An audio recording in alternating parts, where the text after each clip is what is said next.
Welcome to another episode of Call to Marriage. I'm Marcia. And I'm Thomas. And today we are talking about the Christian Homeschooling Convention that we attended last month. So just before we talk about the lessons that we learned, because we did promise we'd share those, and some people have been looking forward to this, I want to share just a little bit of general information about our plans on homeschooling, and then about the homeschool convention itself. About homeschooling for us, we do intend on homeschooling Charlie. In my opinion, we're already home educating him, and so I like to use the word home educate or the phrase home educate, even though it really is like playing semantics. Like I have no problem saying homeschool, but it's just that I feel that he's already learning. Yeah. It's not super formal, obviously, but even when he starts officially, which in Massachusetts, when the year that your child is turning 6, you have to register as homeschooling with the state. I feel that transitioning into, officially homeschooling, quote unquote, will be fairly seamless, and we should be able to, and we intend, let me say, to still be more on the flexible side with how we approach homeschool. Even with maybe introducing a curriculum in the future or whatever. So he's been learning all along the way, and one of our many goals for him and for our children is for them to become lifelong learners. They've been learning since they were born, and we want them to continue learning well beyond, year 12 or college or, official school. I also like the term home education because there are things that schools don't teach these days. Mm-hmm. And in the homeschooling system, you have the opportunity to teach those things, whether, they be life skills or, different things, basically. And as Christians, there are things we want to teach, as most of you have witnessed already. Charlie is very well into his spiritual education. So homeschool kind of encapsulates all of that, just preparing our children for life and not just doing or focusing on academics. Yes. And so a little bit about the convention in general as well. It was put on by an organization called Mass Hope. It's a Christian nonprofit homeschooling organization. Yeah. They put on this convention every year, as well as like one or two other events, like a used curriculum book sale and things like that. So, and we'd heard about the convention, decided to go, really appreciate that they made it really affordable for people to attend. And they put on they gave us a very rich group of speakers for the sessions. Yeah. The keynote was already really impressive, but then on top of that, all the speakers for the different sessions were so very comprehensive. Mm-hmm. And also, yes, very experienced. These are people who are parents of 7, parents of 14, but also parents of 5 or parents of 2. 3. Yeah, parents of 3. It was really enriching and wonderful to hear from them. It wasn't people like Thomas and myself, and I think we would be great. We would also bring our own flavor to it. Right, we would also bring our own flavor, our own experience. Yeah. But these were people much more seasoned than us, and I thought it was such a cool opportunity to learn from them. So, with that said, am I missing anything? I think it's a pretty good overview. We were there for how many days? 3, and let me give a rundown of that too. Okay, yeah. So that's also vital. It's a 3-day event, Thursday, Friday, Saturday. The first day starts in the evening, and then the second day and the third day are full days of content. Yeah. And they have an exhibition hall where there's all, there's tabling happening. So there's all different kinds of ministries and schools and universities, and, so curriculum's being sold and books are being sold. And then people are, letting you know about different ministries and different programs and what's the word, recreational sort of, or not leisure, but like different kinds of things your kids can get into. Yeah, all kinds of materials. Yeah, all kinds of materials available there. And then HSLDA, which is like the Homeschool, like Legal Defense Association or something like that. Yeah. And which is very useful as well because, homeschooling law can be confusing to navigate. And sometimes people, the government will try to probe into, be maybe overstep with the hopes that you don't know how to advocate for yourself. And so it's nice to have advocates. Yeah. And they do a lot too. They, provide a lot for like students with special needs. Yeah, there were resources they and have a lot of sessions based on resources. that. Yeah, the sessions ran the gamut. Sessions for young learners, sessions for teenagers and older children, but also sessions specifically for them. Like they had their own track where if you had brought your teenager, and that's another thing to mention, it was a very family friendly event. You were allowed to bring your kids to all the sessions, no matter the age, as long as, you were willing to basically parent them, and which means if they did get disruptively loud, that you were willing to, take them out and do whatever is necessary to keep, because they record the sessions. So it can't be, and of course you want to make sure others can hear and things like that. And many people brought their kids, and we brought our kids, and it was wonderful. And they had like dissections for the older students. Like they had some pretty cool opportunities. It was good. Yeah. Really like good. You said, special needs. Yes, there were sessions for special needs, special sessions for bilingual families. Yeah. And very comprehensive. It was well planned too. So finally, the lessons that we learned. We learned many things, but we are just going to share 10 today. Without further ado, here are 10 things that we learned at the homeschool conference. Of course, we learned much more, but we want to sort of minimize the list so that this is not, a forever podcast. Yeah. We're not a short podcast. We're not like a 20-minute podcast, but we're also not a 2-hour podcast. Like we try to keep it, 45 to an hour, maybe. Under an hour, yeah. 30 to an hour, maybe. Yeah. The first lesson I learned was, so there was a session for men or fathers. And the speaker, who's also a legal practitioner, his name is Rob. He shared a lot of insightful things, but at the center of everything he shared was to have a vision for your family and for homeschooling your kids. He actually used the term home education, and he stated that he likes that term better than homeschooling, which we have talked about already. And he, used his life as an example. He said when they started with his wife, they didn't have any vision. They just, they just wanted to homeschool. They just jumped on the bandwagon. They just kept going.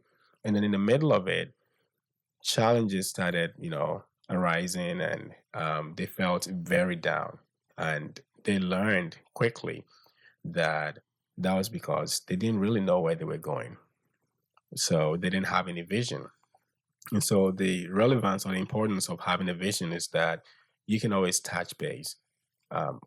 Anything you do in life can be challenging, and homeschooling obviously is very challenging because you're going against the norm, and it comes with a lot of challenges.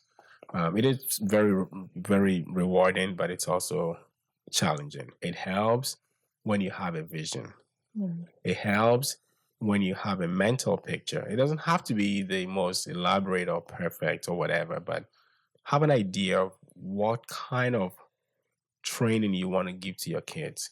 And I remember him talking about how it's not just teaching your kids math and science. You look at your daughter and can you see that she would potentially be somebody's wife, and she would be a mother too, and she would end up being a grandmother, and so on and so forth. And he eventually ended by saying, you get your report card by looking at your grandkids. Yeah, I remember. That's a good memory to point out. Yeah. So in homeschooling, it's not just about your kids. As a grandparent now, they're able to see the work they did because they trained their children. And sometimes if you don't have a vision of what you're doing, you can be very discouraged because certain things maybe didn't go well. But once your kids also go on to train their kids, that's when you know you did the work. And so it's important to have a vision that spans beyond you and even beyond your kids, because your report card is going to be in your grandchildren. How you train your kids, of course, will determine how they train their kids. And that's when you know, oh, I really did something. Now the vision has come to light. I see a generation of, very trained Christians who love the Lord, who are going on to do amazing things. Then you become content. So vision is very, very important. Yeah, of course, I'm reminded of the scripture that a good man leaves an inheritance to his children's children. Yeah, that goes much beyond, far beyond money, right? And to see the good fruit in your children's children is such a blessing. Yeah, that's a great one. Yeah, I really love that last bit that he, that was like the summary of it. It's like your report card is going to be in your grandchildren. So don't faint, have a strong vision and work at it. Even after your kids leave, still keep working, help them, assist them where they need the help. And when your grandkids start coming onto the scene, that's when you know your work is paid off. Yeah, the most, I think, fundamental question you could probably ask when crafting the vision is, how would you like your kids to turn out? Absolutely. Yeah. How would you like to raise them? What kind of children would you like to raise? Yeah. And start that conversation with your spouse and align yourselves. Have have ongoing conversations about it. It's worth it. And it's, of course, it goes beyond I talked about math and science and all that. It's how you're treating your wife, because your sons are watching you. Those ones don't feature in the textbooks, but they're going to grow up to be men. How are they also going to treat their wives? You are the most proximal model they saw. So this is where the term home education comes in. Like, after teaching them the textbook and all that, there are things that are nonverbal, that are not classroom related, that they're still learning. So what kind of wife is your daughter going to be? What kind of husband is your son going to be? And so on and so forth. The second point is read to your, especially young learner, every day for about 10 minutes, for example, but just read to them every day, I would say.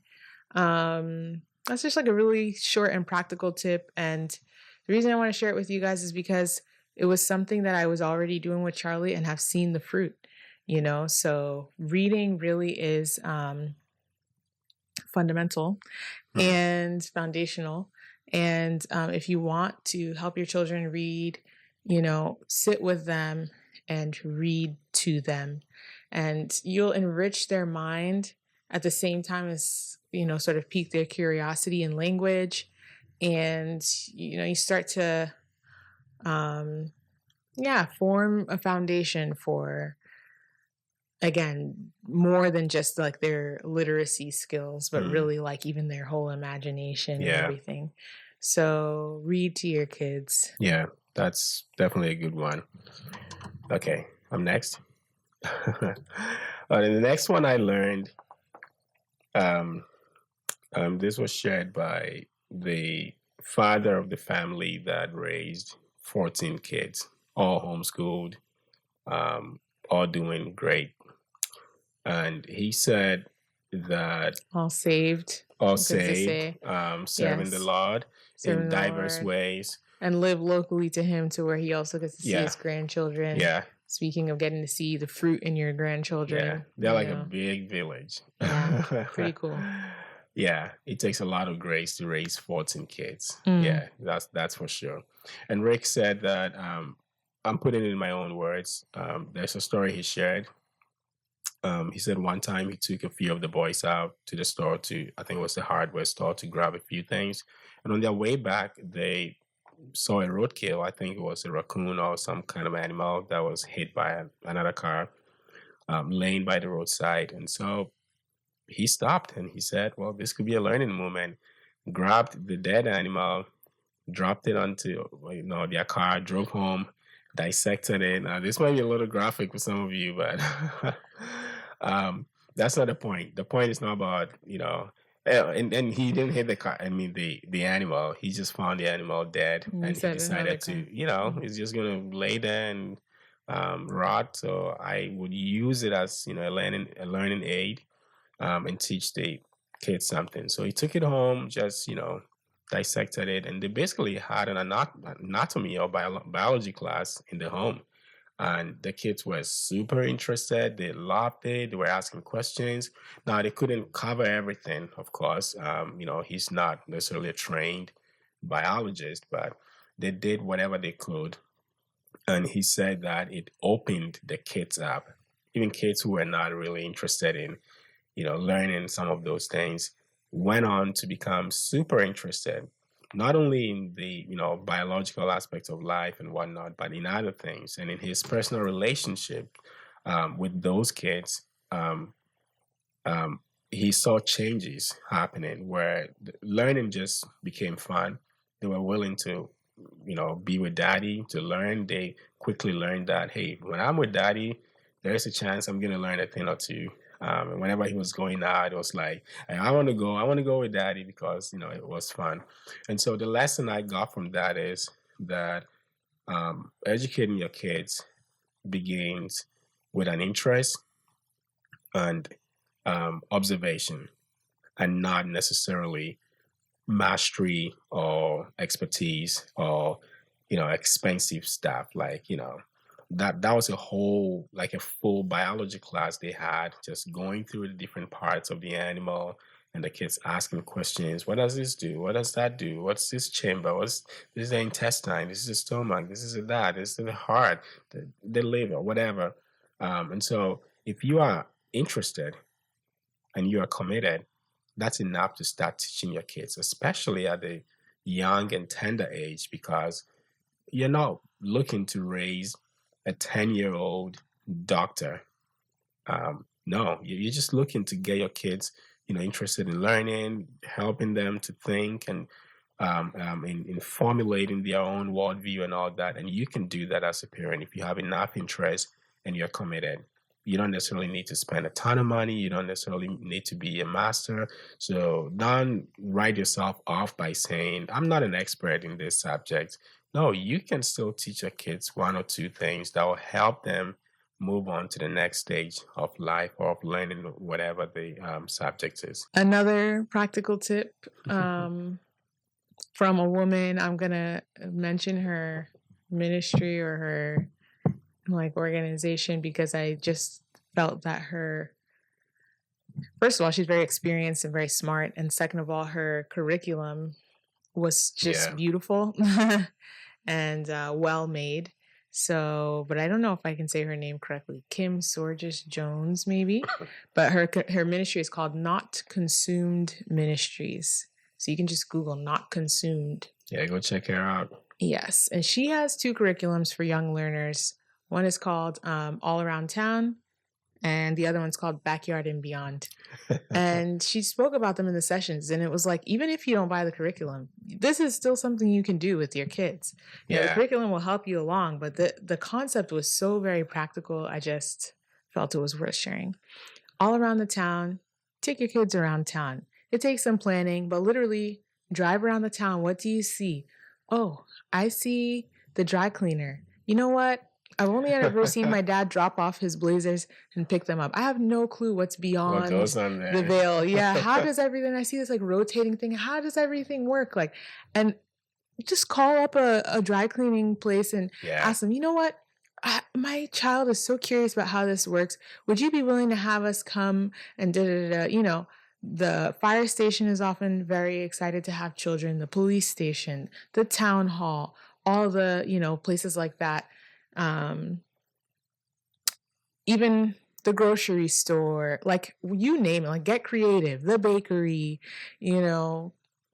wherever, wherever you can think of, try asking, if it's possible to get a little tour or just have a visit. Even if they're not willing to give you a tour, take your child to all these different places and say, this is what they do. And maybe ask a question or two of the people who are there. A lot of times when you take an interest, they will, sort of be excited and be willing, even if they don't give you a full on tour, but they'll take the time to explain, yeah, this is more or less, what we do, to the Yeah. tailor, to the, you name it. It's fun. Like It is just the fun. It's idea, that exciting. very idea is just very exciting to me. Yeah, and it's realized, when I was in school, to be honest, I felt like there were like, I'm exaggerating, but I felt like there were like 10 careers, honestly, like teacher, nurse, lawyer, And that's it. doctor, yeah, engineer, and it's like, no, like it's vast. Yeah. Like the person who's drilling on the side of the road, the person who's cutting the trees, and the landscaping people, The and like welder. the welder. I mean, all kinds of things are going Yeah. on in the world. All kinds of things, and they all require people to work to make them happen. Yeah. So You know what I like about that idea? trash person. It opens the mind, or it would open your child's mind to value process Mm, and see beyond what is just at the surface. They would ask the smartest questions, because they would think beyond whatever is just there, being seen on the surface. Because once you start introducing kids to all these varieties of labor and production processes, like, mm, okay, you look at a pen. How do we even get a pen? Like, mm. can you find a local manufacturing company in your The print town, or shop. the print shop? How do we Mhm. even make books? Like, there are different binders. Why is this Mm, binder like?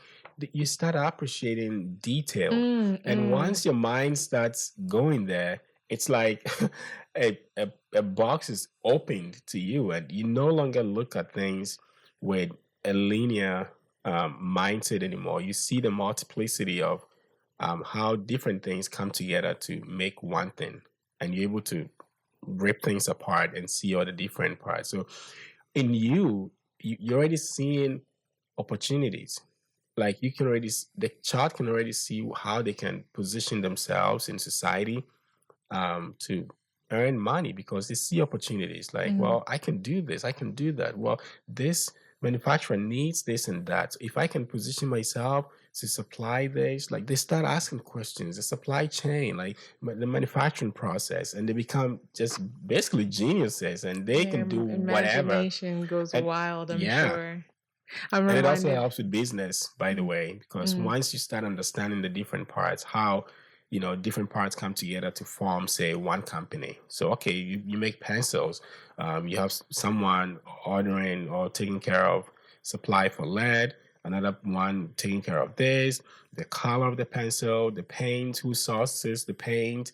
Like, they start seeing how business forms, and they're able to position themselves. So when they have an idea, they're already positioned to know where to go to get what, who to talk to bring that idea into a product. And mhm. they'll be smart business owners or business practitioners. It's good to be inquisitive, and I'm reminded of when we went to the chocolate factory, and it was just Oh so yeah.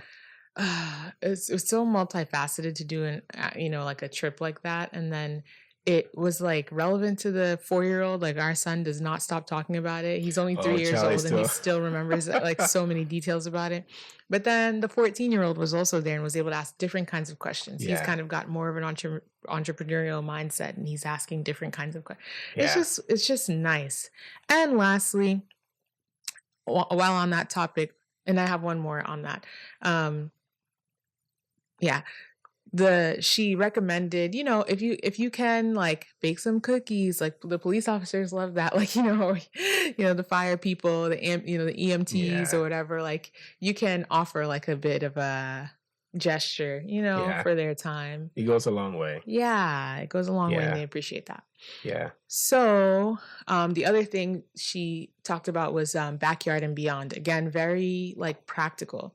Yeah. What it kind of reminds me, and it's like as Christians, it's like pointing out God's creation, right? Mm. So, what's in your literal backyard? And we don't even have a backyard, but there's a field nearby or whatever. Like Yeah. look up, look down, look around you. Like, what do you see? There's science in it. There's math in it. There's Yeah. everything. Like we can get books based on, oh, the leaves are changing color, books on spring, da da da. So looking at the trees, looking at the leaves, looking at the insects, looking at the soil, looking at the everything, birds. the sky, the weather, the clouds, like the stars, looking around you, and making learning It's interesting. out of that. Yeah. It's really interesting. Yeah. It just makes you wonder why we don't do that in schools. They do a little bit, but not enough. Not nearly enough. Yeah. Like it's I don't want to, it's very go on a isolated. tangent, Even the but idea of a dissection, like you said, so dissection has its use, right? But this creative idea of oh, there's a dead raccoon, it's such a different experience. Yeah. And that has its own job, right? Like crime scene cleanup, animal control, it's all this stuff. I mean, not animal. I don't know if that's what it's called, but the people who pick up the roadkill, that's a job. There's so many jobs. It is, yeah. So it's just so interesting. It is really interesting. I think when kids are exposed to that, they become problem solvers because they see the behind the scenes. They are more interested. They ask good questions, not to pass an exam, by the way, like real questions that you can tell that they are thinking of a problem and they are trying to find a solution to that problem. The question they're asking is to unlock something in their minds. It's not about writing on some kind of paper to get scored to move on to the next stage. They're literally thinking of a problem. They got stuck somewhere in their thoughts and they want to keep going and unlock that door that they're stuck behind. And it makes learning interesting. And if you're a teacher teaching a kid like that, it makes teaching also interesting because a kid who is interested in exploring and in learning and asking questions like that, you would want to teach them and teach them and teach them, and you would enjoy teaching them and you become a better teacher too. Yeah. Boy, I don't know if this is all going to fit in one, but yeah. It's going to fit. We'll make it fit. Okay, I'll try to be shorter. That one was such an interesting one though. Yeah, it was. All right, the next one is, I'm next, right? The next one is mothers value the contributions of fathers to your children's education. And fathers get involved. Don't be shy. It goes both ways. Yeah. Throw yourself into the education. Take your process. space. Yeah, take your space. Yeah. Yeah. And this one is very relevant because usually fathers are working. They go out to work, and mothers take the lead when it comes to home education, which is okay. But sometimes that can easily become just a job for the mother. And it becomes difficult for the mother to even, and it's not always the woman's fault or the mother's fault, but it becomes her domain where she doesn't know how to bring the man in, and the man doesn't know where to or how to step in. And the mom sometimes gets overwhelmed, but the man is like, I don't know how to step in to bail you. You seem to have very strong boundaries and walls here. I can't seem to navigate them. So it goes both ways. The mom has to intentionally create space for the dad, and the dad has to be willing to take that space. It doesn't matter how small it is. Start there. However you can help, step in, be involved, and then you two find your rhythm and work together in educating your kids. What did you want to say? Sorry, before you go on, I just want to clarify that mothers making space or wives making space for your husbands doesn't mean, let him have more chores and stuff so that you can do more, so you can focus more on your homeschooling and stuff like that. No. It's okay for you guys to decide that, can we balance out the chores? That's its own conversation about the household economy and getting everything done around the house. But we're actually talking about the education piece, active education of your children. So make sure that your husband is involved, and husbands try to get involved in the academic piece, or even just the entire education of your child. Yeah. That's a good clarification. I'm not talking about take the trash out. If only you would take the trash out for me every day. I'm so busy then I washing would have dishes all time day. If you would wash to- the dishes. That's not what I'm talking about.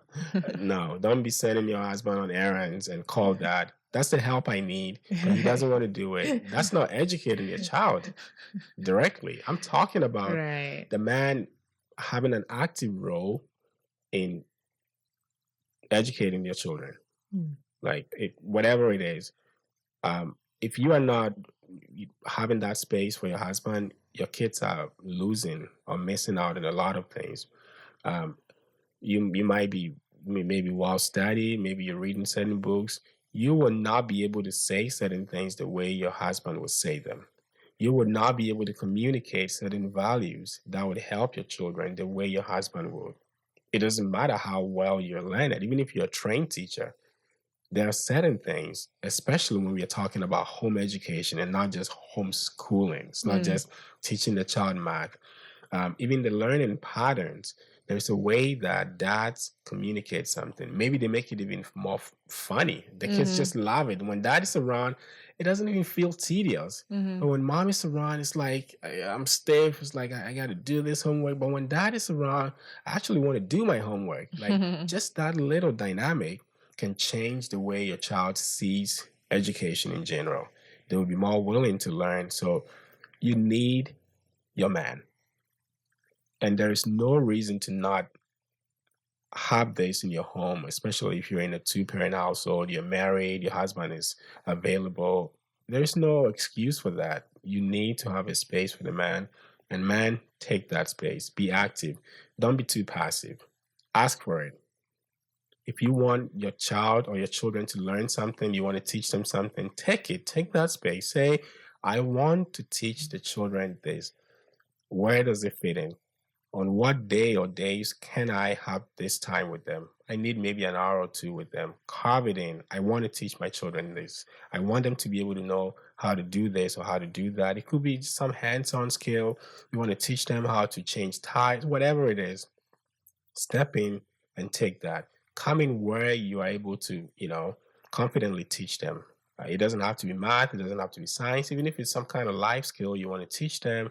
You want to show them how to fish. You want to, whatever it is, take it and teach them. Yes. So much to say, but we got to move on. Oh boy. Yeah. The next, I'll be brief on this one because I don't want to sound prideful.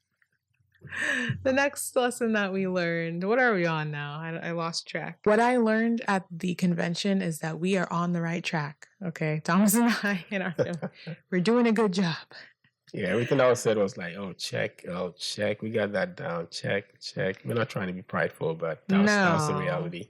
Yeah, but it was really validating to hear older and more seasoned couples and, homeschooling parents talk about their experiences, and for us to find that, these are all the same things that, like, as far as our intentions or as far as our mindset or as far as, our goals, this is very validating. We felt very validated at the conference. It was just, I remember that first day especially, it was like, oh yeah. I just felt at home. I just felt like, wow, none of this is like brand new to me. This is all like, yep, I'm on the right track. We're on the right track. Yeah. Even the mindset and just, I think there's a posture that you need to take when you want to be intentional. Charlie's awake. All right, we got to attend to Charlie. Okay. We're back. So I was talking about there's a posture that you have to take once you want to be intentional about how to raise your children or how to do anything as a Christian. And homeschooling is one of those where I can't quite describe it, but that when you meet other people who have taken that posture, you're very kindred with them. Like once they start talking, you're like, yep. All the things that maybe you have even tried to talk about in your current circles, but nobody seems to be aligned with you. when you meet people like that, like we met at the conference, it's like, wow, it's like one big family gathered here together. Very similar in values. So I think sometimes educating yourself or finding a community is not only to necessarily learn directly or grab like some direct instructions from them. Sometimes it is to validate things that you know already, you're doing already, but maybe you don't quite find your environment conducive enough. So sometimes maybe you second guess yourself. It's just nice to hear someone who's parented, homeschooled 14 kids tell you, from what you said, you seem to be doing well. I wasn't even doing that great when I had my second kid. So you guys are definitely on track. It just solidifies you. You become more robust in your thinking. You know that you're not off track, and that's part of what was really rewarding about going to a conference like that. It's not my point, but I feel like a natural next point is that we learned that that homeschooling will be tough sometimes. Because I just want to balance that previous point. Yeah, you can elaborate. Oh, you can keep going. Yeah, because it's not to say that even though we feel validated, we do understand. I think this is part of what wasn't a surprise to us that they said that was like, okay, but we're prepared for this, is the mistakes that we'll make along the way. And, the idea that we will need to be reinvigorated from time to time. There will be times of tears. There will be times of, confusion, of doubt, all those things. We expect that. And we will not waver when it happens, because we know, but God's strength is made perfect in our weakness, and His grace is sufficient for us. Absolutely. I think the readiness of mind is part of that posture that I'm talking about. Yes. Anybody who's taking this route knows that it's going to be challenging. But it goes back to my first point, which is having a vision. They know that it's going to be tough, but they also can see the end. They know the benefit. They know how important it is going to be for their children, for their family. These people are thinking beyond themselves. They are not, it's a sacrificial life. It's not like a life of luxury. And it's not that, you take your kids out of the school and then you just hire someone to teach them at home. It's just not how it works. It's an active thing you do. Even if someone else external, comes to help, you are very involved. Mm-hmm. And in a lot of homes, mothers are quitting their jobs. Fathers are working extra hours to be able to make up for the mom not working. They're making all these sacrifices. So it's a decision. Exhausting. Right. It can be very exhausting. So part of that is counting your cost. And so, and along with that is to have grace for each other, husband and wife. When you do decide to do this, you're going to need a measure of grace for each other. You can't expect some kind of flawless perfection from your spouse. If you're the man, you go out to work. When you come back home, maybe the trash is still sitting there. You can't lash out on your wife. You can't just start yelling like, why is this trash sitting here? It's because it's probably been a crazy day for her. So it's a very collaborative approach or step that homes take. So husband and wife, when you do decide to homeschool, know that you will need a lot of grace for each other. You're going to need each other. You're going to have to lean on each other. Your wife is on some days going to have to just come fall on your chest or your shoulder and just say, it's been a tough day. And you're going to have to say, go get some rest. Make sure the kids are, showered, they're in bed, probably tidy up the kitchen a little bit, get back tomorrow morning, and let's do this again. That's how it goes. Yeah, and that grace extends to the kids too, because we don't know, they're almost like, it's almost like an experiment with them. And there will certainly be times where true. They will try you, where they will frustrate you, where they will disappoint you. Test your bounds. Yeah. And, and also kind of totally confuse you, leave you at a loss for even what to do, kind of thing. They will, inevitably there will be such situations. There's stories like that.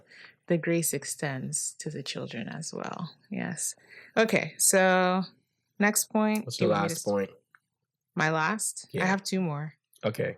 Oh, you got 2 more. Yeah, I'll just try to breeze through them and then you can just hit your last ones. Okay. So there are many, I learned that there are so many wonderful resources for the homeschooling parent, and a homeschool conference or convention like the one we went to is really a brilliant place to explore and obtain such resources and to network.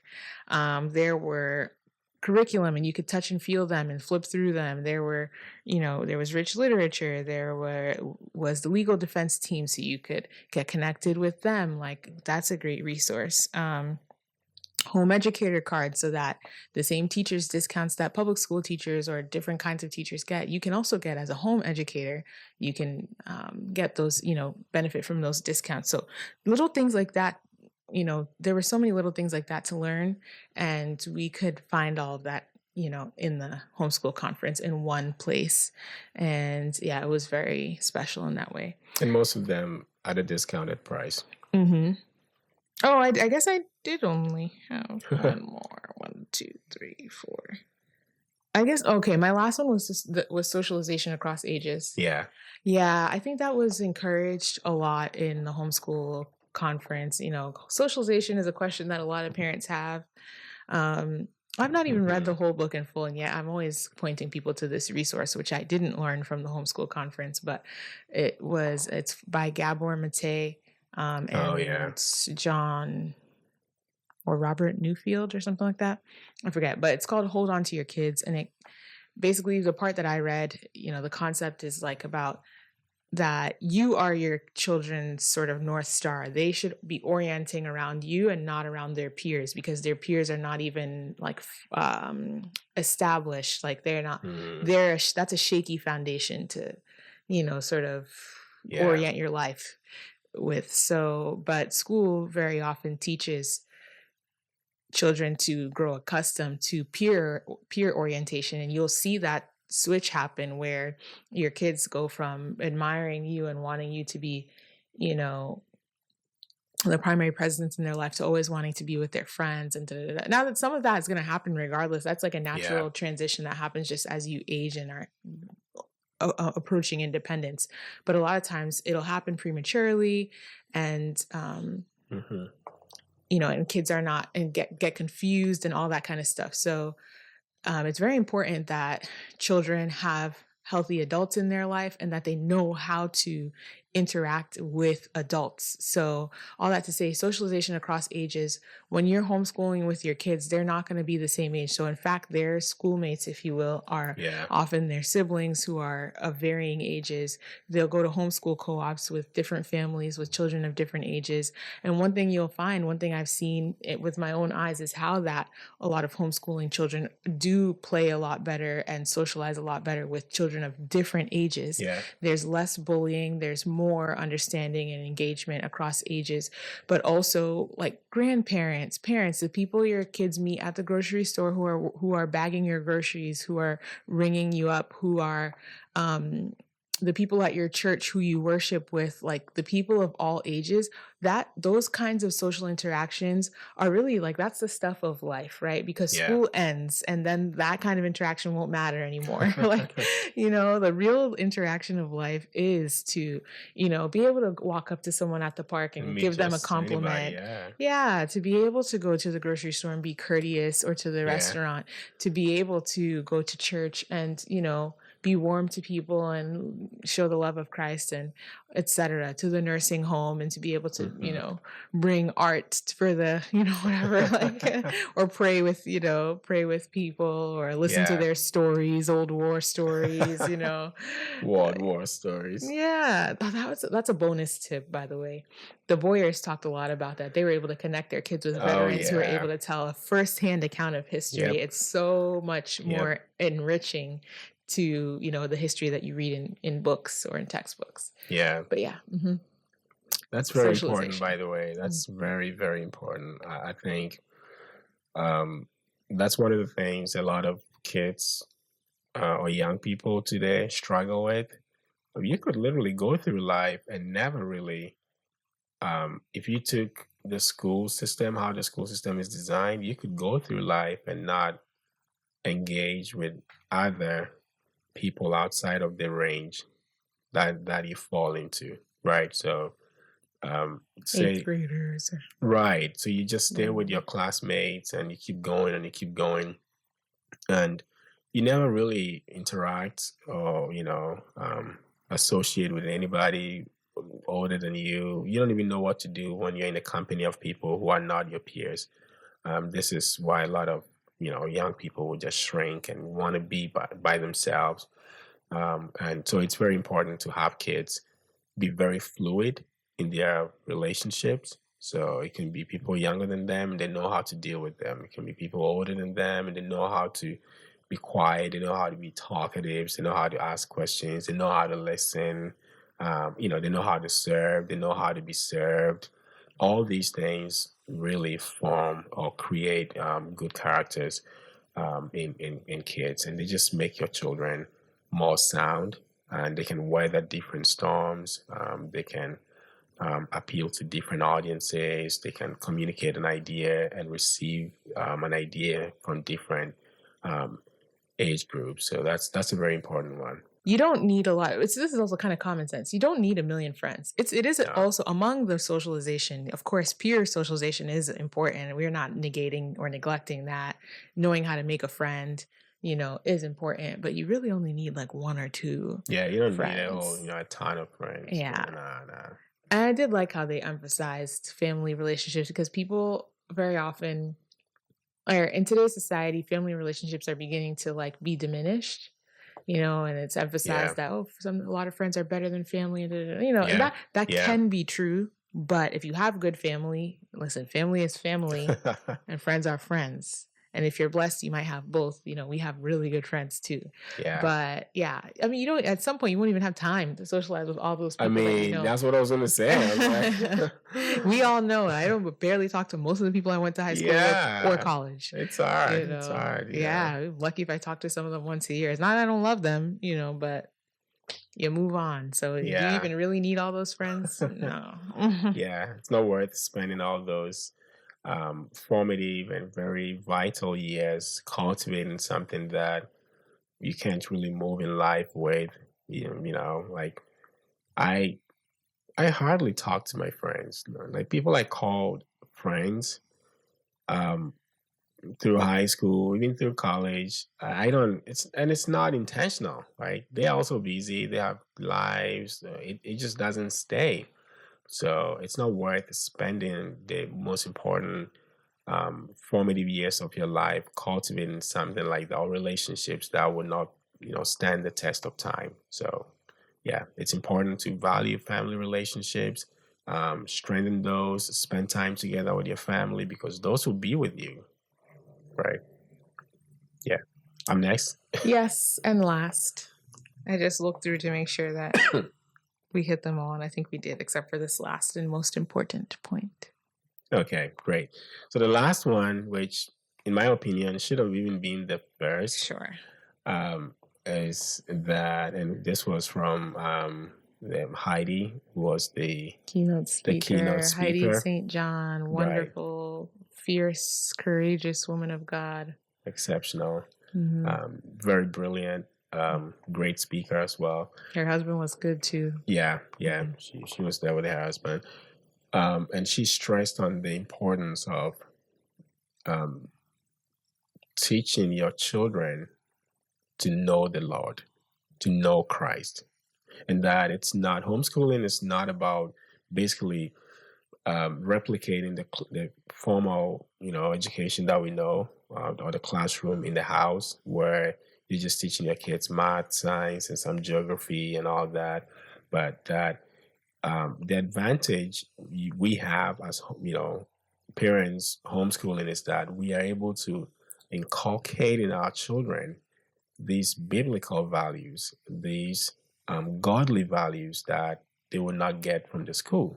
So you would miss out if you just have your kids at home and all they're learning is math, science, geography, history, and you never really train their spirits. You don't feed their spirits. So the purpose of us doing all this is that our children would also be able to uphold that legacy of faith that we have received. It's like a mantle we're passing to them. And it's beautiful because it's not corrupted. This is happening in your home. You can open your Bible and read with your kids. That's going to probably be part of the lessons they're taking in a very calm way. You can design it however you want. You can read books, Christian literature, but basically flame up your children to love the Lord, to respect the ordinances of the Lord. As husbands, boys who are growing up to become husbands, you can, imbue in them these godly principles and values straight from the Bible, baked into them. You don't want to just educate your kids and then they'll grow up and then eventually drop that mantle of faith. They don't, have any regard for God. They don't even understand what it means to be a Christian, what it means to walk with God, and then they'll go on to have their kids, and they don't have it to even give their kids. So you don't want that. So that's very paramount as a home educator.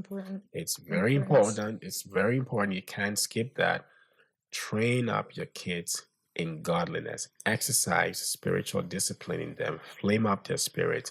Don't only feed their intellect, feed their spirit. Let them go together. If they have, high intellectual prowess and they have dead spiritual, lives, it's not going to work out. You want your kids to be saved, to adore the Lord, to have reverence for the Lord, and to walk with the Lord. And they will also go on to train their kids. It's literally an ordinance of God in the Bible. We talk a lot about this in our videos, how God instructs us to teach our children His word, His ordinances.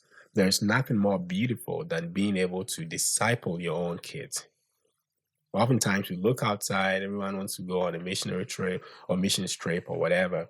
But here in your home, you have a sanctuary in your home where you can disciple your kids. Don't take that for granted. Don't blow it away. Take it and utilize it, and God is going to be pleased. With that, thank you all. We hope you learned something. We hope you feel encouraged and fired up if you've been considering homeschooling your children. And that's it. All right, everyone. Thanks for sticking with us. We'll see you in the next one.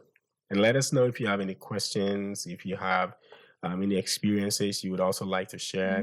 This is a platform for learning. We are beginners. As we've mentioned, Charlie is not even 4 years old yet. So if you have been through this and you have some insights to share, please put them in the comments. We would read them. Others would read them. Let's build each other up. That's what we're here for. Thank you for doing that.